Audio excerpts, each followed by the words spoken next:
नमस्कार दोस्तों, मैं अशोक कुमार एक बार फिर से आपके अपने YouTube चैनल सक्सेस विद अम्बेस क्लासेस में स्वागत करता हूं। तो दोस्तों, अभी हम 12th की फिजिक्स पढ़ेंगे, जिसके अंदर हमारा लेक्चर होगा आवेशित समतल परत के कारण विद्युत क्षेत्र। इससे पहले वाले लेक्चर के अंदर हमने क्या देखा था? उस लेक्चर के अंदर हमने देखा था जो कि हमारे पास कोई कुचालक वस्तु है, कुचालक गोला है, उसके कारण हमने विद्युत क्षेत्र देखा था। उससे पहले वाले लेक्चर के अंदर हमने चालक गोला लिया था, उसके कारण विद्युत क्षेत्र देखा था। अभी हमारे पास क्या रहेगा? अभी हमारे पास कोई समतल परत होगी, इस तरह से कोई हमारे पास परत होगी। इस परत के कारण क्या है, कोई बिंदु P है हमारा, उस बिंदु P पर हमें क्या देखना है? विद्युत क्षेत्र क्या है, विद्युत क्षेत्र की गणना करनी है। तो स्टार्ट करते हैं। मान लीजिए हमारे पास कोई समतल एक परत है, ठीक है। ये परत मैंने कुछ इस तरह से मानी हुई है, ठीक है। इस तरह से कोई समतल परत है मेरे पास।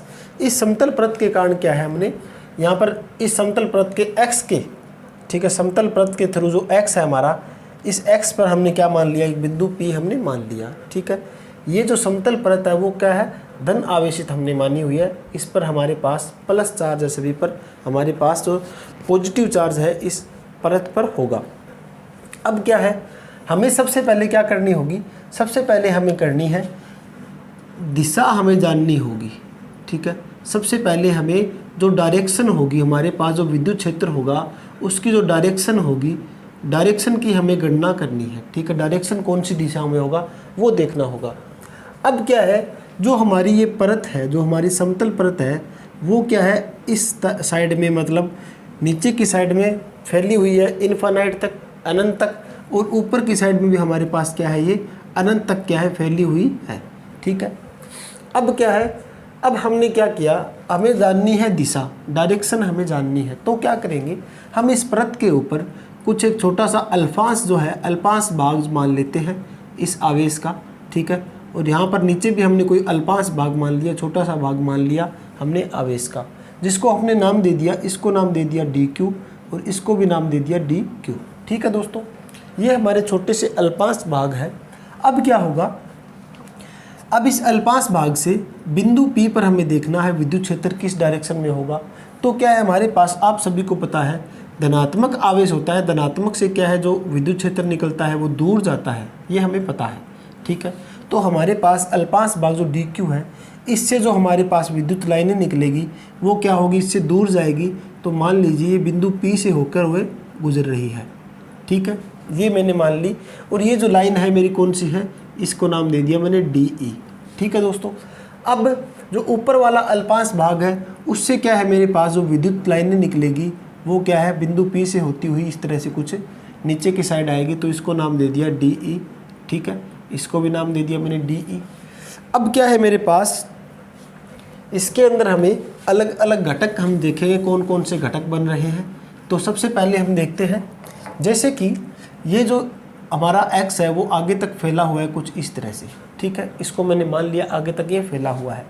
अब यहाँ पर क्या है मेरे पास, मान लेता हूँ ये एंगल थीटा है, तो ये कितना होगा, ये भी मेरा थीटा होगा, क्यों, दो भागों में बांट रही है, समान भागों में बांट रही है।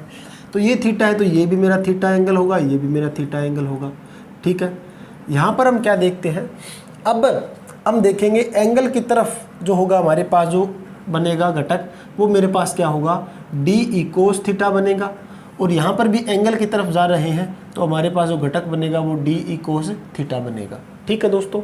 और अब एंगल से विपरीत दिशा में आएंगे, इस दिशा में आएंगे, तो यहाँ पर हमारे पास लंबवत बनेगा एक DE sin थीटा, ठीक है। और इस नीचे की साइड भी एक लंबवत देखते हैं तो क्या बनेगा, DE sin थीटा, ठीक है दोस्तों। उम्मीद करता हूँ यहाँ तक आपको अच्छी तरह से समझ में आ गया है। अब क्या करना है हमें, अब हम देखेंगे कि जो हमारे DE sin थीटा है, इनकी जो डायरेक्शन है, दिशा है, वो एक दूसरे से विपरीत है। विपरीत होने के कारण ये एक दूसरे को क्या कर देंगे, एक दूसरे को कैंसिल आउट कर देंगे, ठीक है। ये हमारे पास क्या है, कैंसिल हो जाएंगे। और जो DE cos थीटा है, DE cos थीटा है, इनकी दिशा एक जैसी है, तो इन दोनों को क्या कर देंगे, जोड़ देंगे, ठीक है। ये हमारे पास ऐड हो जाएंगे और ये दोनों क्या है, कैंसिल हो जाएंगे। तो हमने क्या किया, इनको कर दिया कैंसिल, ठीक है। ये हमारे पास नहीं होंगे, अब बचेंगे सिर्फ DE cos थीटा। तो अब हमें क्या पता चला, हमें यहाँ से ये पता चला है कि जो हमारी दिशा होगी वो कौन सी साइड में होगी, वो हमने यहाँ पर गणना कर ली। जैसे कि मान लीजिए हमारे पास छोटा सा एक ये क्या है, समतल परत है छोटी सी, जो कि धन आवेशित है ये सारी समतल परत, ठीक है। इससे जो निकलने वाली दिशा होगी वो क्या होगी, कुछ इस डायरेक्शन में क्या है मेरे पास विद्युत क्षेत्र की दिशा की हमने गणना कर ली, ठीक है। ये मेरे पास बन रही है दिशा, ठीक है दोस्तों। अब हमारे पास दिशा निकल गई तो हमें क्या निकालना है, अब हमें इनका परिमाण निकालना होगा, मान निकालना होगा। तो मान देखते हैं किस तरह से निकालते हैं, परिमाण देखते हैं किस तरह से निकालेंगे हम, ठीक है दोस्तों।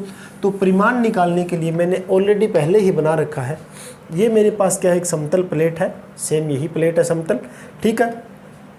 अब क्या है, मुझे परिमाण निकालना है, ठीक है। परिमाण निकालना है गाउस के नियम से, ठीक है, गाउस के नियम से। अब गाउस के नियम से परिमाण निकालूंगा मैं, सबसे पहले देखूंगा परिभाषा से, उसके बाद गाउस के जो मेरे पास नियम है उससे देखता हूँ, ठीक है। तो परिमाण निकालूंगा तो क्या करूँगा मैं, परिमाण निकालने के लिए मुझे कोई गाउसीय पृष्ठ चाहिए, ठीक है। गाउसीय पृष्ठ क्या होता है, एक बंद पृष्ठ होता है इस तरह से कुछ, ये मेरे पास बंद पृष्ठ है, ये गाउसीय पृष्ठ है। तो मैंने क्या किया, इस समतल प्लेट से, समतल जो परत है इसमें क्या किया मैंने, गोलाकार जो है ये बेलनाकार आकार की मैंने एक क्या है शेप मान ली कुछ, ठीक है। बेलनाकार आकार का मैंने एक गाउसीय पृष्ठ मान लिया। अब क्या है, बेलनाकार आकार का ये मैंने माना है, तो यहाँ पर क्या है, एक मेरे पास गाउसीय पृष्ठ ये बन रहा है, इस साइड में मेरे पास एक गाउसीय पृष्ठ इस साइड में बन रहा है, ठीक है दोस्तों। अब क्या होगा, मेरे पास यहाँ पर क्या है, मुझे दिशा पता है, जो कि ये जो मेरे पास x है, इस x से जो मेरी विद्युत क्षेत्र की जो दिशा है वो मेरे इस डायरेक्शन में है, और यहाँ से जो विपरीत दिशा में चलेंगे तो मेरे पास दिशा होगी ये होगी, ठीक है। ये आपको पता है। अब क्या है, ये जो मेरे पास बेलनाकार आकार की जो शेप है, इस पर क्या है, मेरे पास 4 सतह बन रही है, ठीक है। 4 मेरे पास सतह बनेगी, कौन कौन सी होगी, इसके ऊपर क्या है मेरे पास, सबसे पहले मेरे पास मैंने मान लिया एक मेरे पास समतल भाग ये हो गया, ठीक है, समतल भाग 1 है मेरे पास। दूसरा मैंने माना है ये मेरे पास क्या है, समतल भाग ये मेरा 2 है।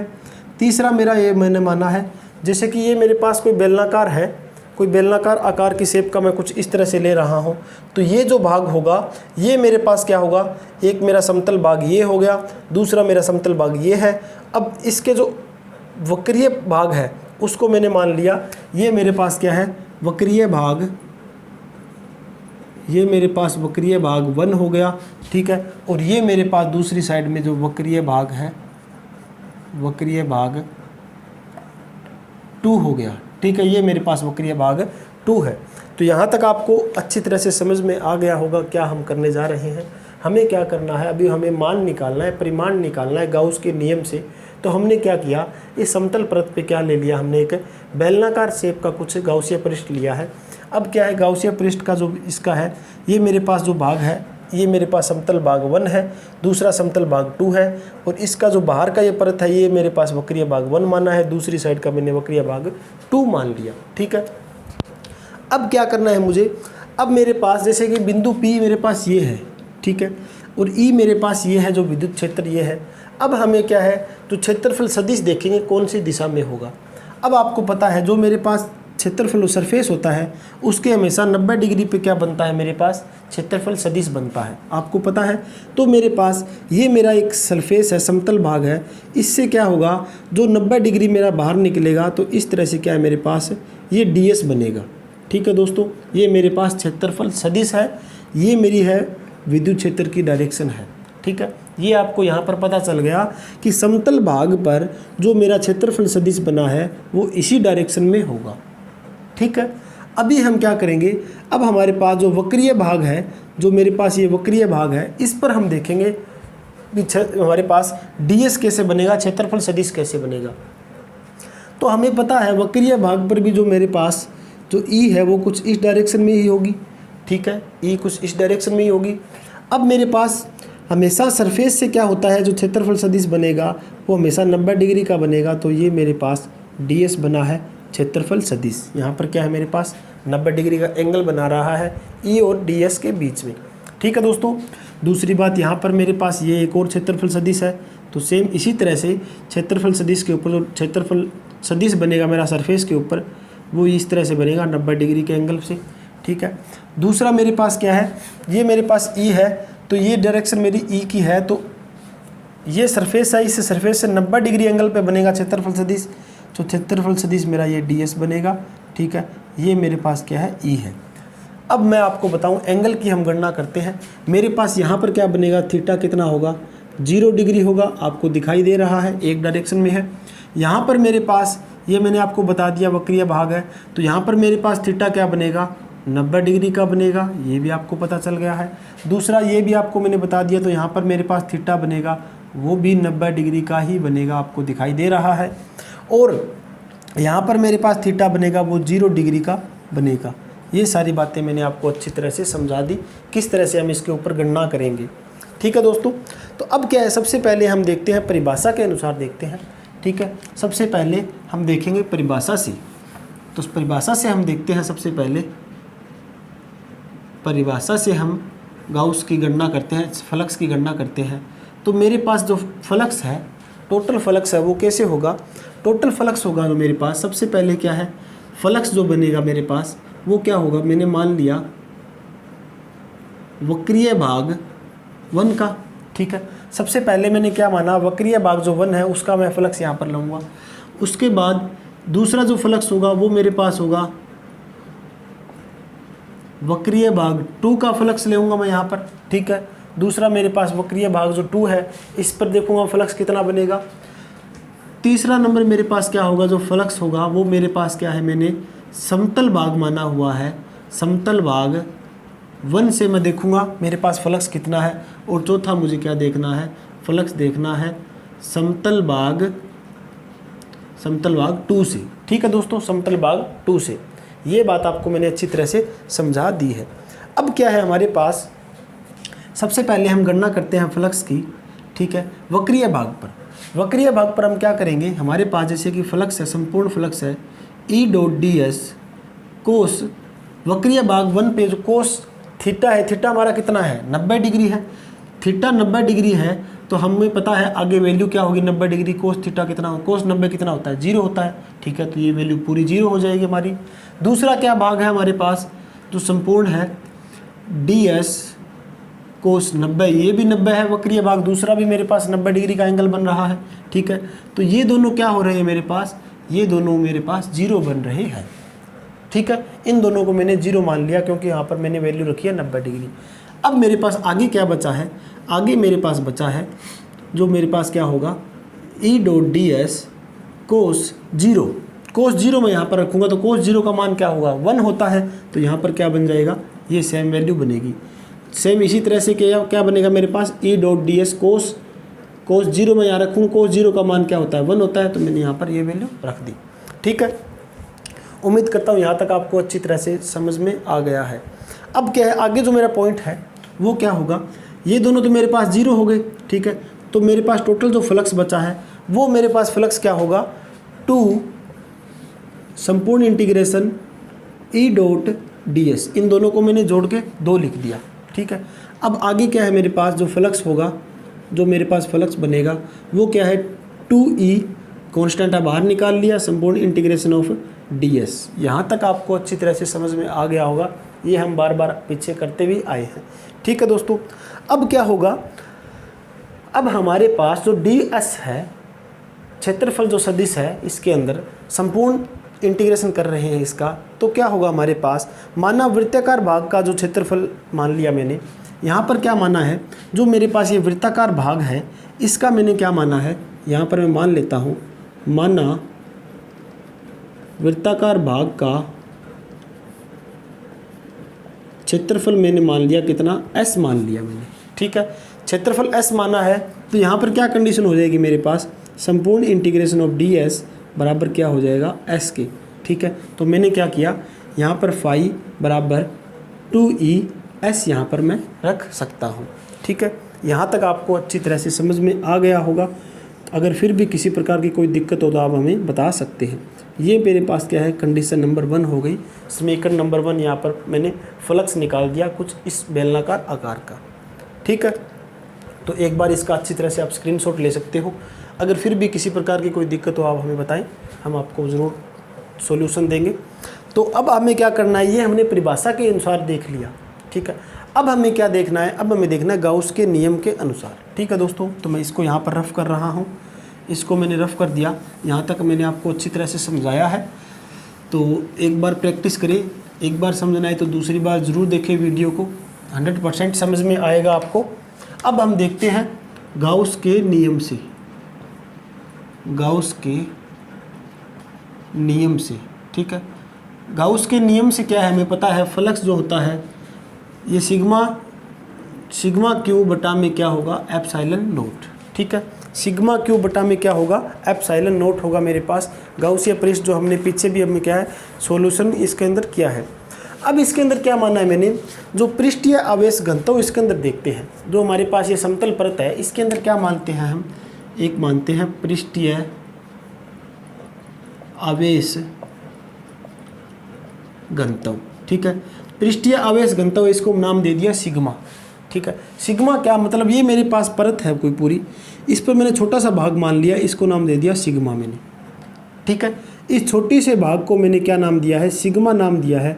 अगर मैं इतना ये निकाल रहा हूँ, सिग्मा मैं निकाल लेता हूँ, तो मेरे पास जो ये गोलाकार आकार की ये वस्तु है, बेलनाकार है मेरे पास ये, इसका मैं क्या निकाल सकता हूँ, क्षेत्रफल निकाल सकता हूँ आसानी से, ठीक है। अब मेरे पास जो सिग्मा है वो क्या है, आवेश बटा में क्या होगा, क्षेत्रफल होता है,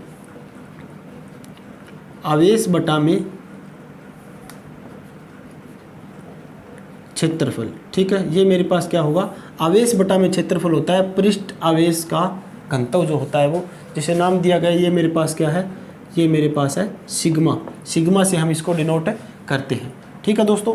यहाँ तक आपको समझ में आ गया होगा।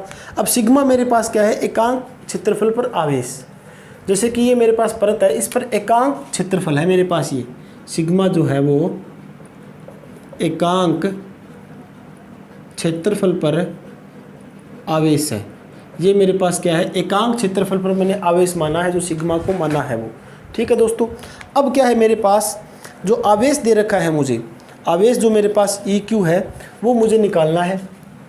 EQ क्या होगा, जो कि टोटल इसके अंदर आवेश कितना है वो हमें आवेश देखना है, मतलब ये मेरे पास क्या है, सिग्मा होगा, सॉरी सिग्मा क्यू हमें देखना है। तो सिग्मा क्यू हम देखेंगे तो मेरे पास क्या होगा, सिग्मा क्यू होगा टोटल मेरा इसका जो सरफेस है वो क्या माना है मैंने, टोटल सरफेस माना है मैंने S, ठीक है। टोटल मेरे पास है S माना है मैंने, अभी हमने पीछे किया है, टोटल मैंने S माना है, और छोटे से भाग का क्या है मेरे पास, ये है सिग्मा है।